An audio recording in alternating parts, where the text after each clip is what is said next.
नमस्कार दोस्तों, जय श्री कृष्णा। कैसे हो आप सभी लोग? आशा करता हूँ सभी लोग अच्छे होंगे, मस्त होंगे और तंदुरुस्त होंगे। दोस्तों, हम सबसे पहले उठते ही सबसे पहले किस चीज़ का इस्तेमाल करते हैं? खाने पीने में। तो हम बात करते हैं चाय की पत्ती की। दोस्तों, ये लाइफ केयर वेलनेस की ऑर्गेनिक चाय की पत्ती है। बहुत ही शानदार और बहुत ही ज़बरदस्त है दोस्तों, मैं एक बताना चाहूँगा कि जो अपन मार्केट की चाय की पत्ती का इस्तेमाल करते हैं वो कलर कोटेड आती है, यानी कि उसमें कलर डाला जाता है जिसमें भरपूर केमिकल आता है, जिसकी वजह से अनेकों एसिडिटी जैसी अनेकों खतरनाक बीमारियां होती है।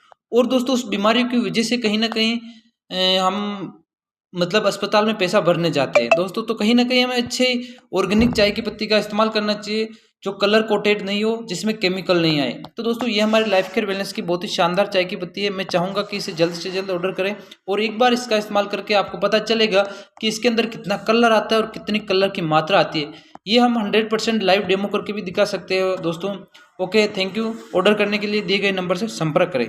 जय लाइफ केयर, जय श्री कृष्णा।